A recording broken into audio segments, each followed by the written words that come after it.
Bismillahirrahmanirrahim. Assalamualaikum warahmatullahi wabarakatuh. Alhamdulillahilladzi an'amana bi ni'matil imani wal islam. Asyhadu an la ilaha illallah wa asyhadu anna Muhammadan abduhu wa rasuluh. Allahumma salli ala sayyidina Muhammad wa ala ali sayyidina Muhammad. Alhamdulillah, segala puji dan syukur kita panjatkan kehadirat Allah Subhanahu wa Ta'ala, dan tak lupa salawat dan salam kita hadiahkan kepada Nabi besar kita, suri teladan kita, yakni Nabi Muhammad Rasulullah Sallallahu Alaihi Wasallam. Harapan dan doa kami semoga sahabat-sahabat dimanapun berada selalu diberikan oleh Allah Subhanahu wa Ta'ala kesehatan, kelapangan rezeki, dimudahkan segala urusannya, diampuni segala dosanya, dan diberikan keberkahan umur yang panjang. Amin, Allahumma amin. Sahabat muslim dan muslimah yang dirahmati Allah, banyak keraguan dan pertanyaan yang sering kita dengar tentang bagaimana hukumnya jika suami menelan atau meminum ASI istri. Air susu wanita termasuk halal karena tidak ada dalil yang mengharamkan. Ketiadaan dalil yang mengharamkan ini menjadikan status air susu wanita menjadi minuman yang halal karena termasuk keumuman. Air susu wanita dikonsumsi bayi tanpa ada celaan, cukup jelas menunjukkan status kehalalannya. Namun hal ini tidak bisa difahami bahwa air susu wanita hanya halal bagi bayi karena tidak ada dalil yang mengkhususkan bahwa ASI itu hanya bagi bayi. Juga tidak bisa difahami bahwa air susu wanita hanya boleh dikonsumsi selain bayi dalam kondisi darurat karena tidak ada dalil yang menunjukkan bahwa air susu wanita hanya boleh dikonsumsi dalam keadaan darurat. Mengkhususkan kebolehan memanfaatkan sesuatu atau membatasinya harus didasarkan dalil. Air susu wanita juga bukan benda najis sehingga bisa diharamkan mengkonsumsinya dengan alasan kenajisannya. Bahkan air susu wanita yang telah menjadi mayat pun tetap dihukumi suci. Realitas air susu wanita yang diminum bayi dan dibenarkan syara sudah cukup jelas menunjukkan status kesuciannya. Syara juga tidak membagi air susu wanita menjadi dua kondisi. Jika diminum bayi statusnya suci, dan jika diminum selain bayi maka statusnya najis.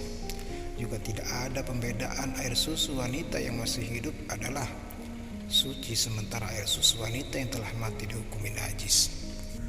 Tidak ada pembedaan-pembedaan seperti ini dan tidak ada dalil yang menyatakannya. Karena itu status air susu wanita tetap suci, karena untuk menyatakan kenajisan sesuatu semuanya harus dinyatakan oleh dalil atau yang ditunjuk oleh dalil.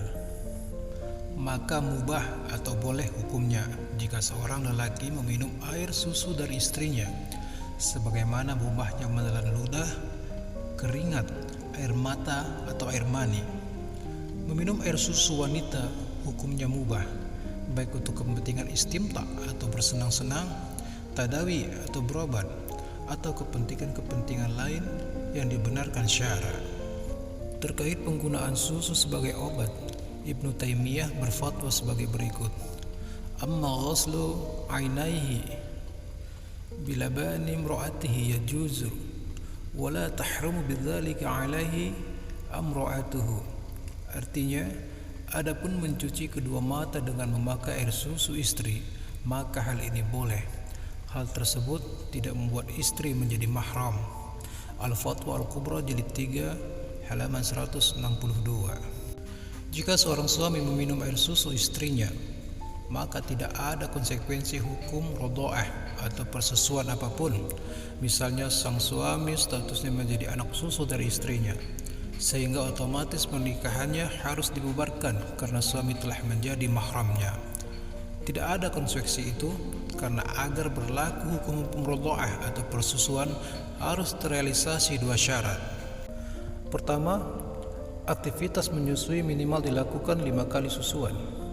Artinya, aktivitas meminum susu yang cuma sedikit atau cuma sekali 2 kali yang tidak sampai 5 kali. tidak dihitung sebagai aktivitas menyusu yang bersekuensi hukum. Rasulullah Shallallahu Alaihi Wasallam bersabda, dari Aisyah dia berkata, dahulu dalam Al-Quran, susuan yang dapat menyebabkan menjadi mahram ialah 10 kali penyusuan. Kemudian hal itu dinasak atau dihapus dengan 5 kali penyusuan saja. Lalu Rasulullah Shallallahu Alaihi Wasallam wafat dan ayat-ayat Al-Quran masih tetap dibaca seperti itu. Hadis riwayat Muslim. Hadis di atas menunjukkan bahwa mulanya jumlah minimal susuan yang bersekuensi hukum adalah 10 kali susuan. Kemudian hukum ini dinasak menjadi 5 kali susuan dan berlaku terus hingga kini. Kedua, yang meminum air susu usianya maksimal 2 tahun. Artinya, jika yang meminum air susu usianya 0 sampai 2 tahun, maka berlaku hukum-hukum persusuan. Jika yang meminum air susu tersebut berusia lebih dari 2 tahun, maka sudah tidak berlaku lagi hukum persusuan. Syarat maksimal 2 tahun ini didasarkan pada ayat berikut. Para ibu hendaklah menyusukan anak-anaknya selama 2 tahun penuh, yaitu bagi yang ingin menyempurnakan penyusuan. Surah Al-Baqarah ayat 233. Dalam ayat di atas, Allah menjelaskan bahwa persusuan yang sempurna itu dibatasi hanya sampai 2 tahun saja. Hal ini menunjukkan sesudah 2 tahun tidak berlaku lagi hukum persusuan.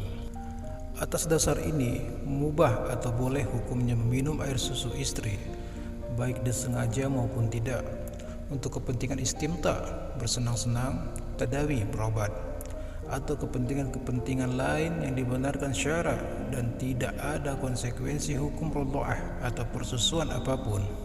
Wallahu a'lam. Itulah sedikit penjelasan bagaimana hukumnya menelan atau meminum ASI istri yang dapat kami sampaikan dan telah kami rangkum dari beberapa sumber serta merujuk pada Al-Quran serta hadis. Akhirnya, dengan keterbatasan ilmu dan kata, kami merasa bahwa apa yang dipaparkan dalam video ini masih jauh dari sempurna.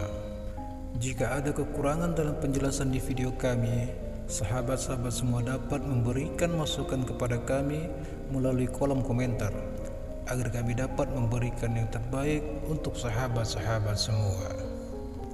Wallahu a'lam bishawab. Akhirul kalam, wabillahi taufiq wal hidayah. Assalamualaikum warahmatullahi wabarakatuh.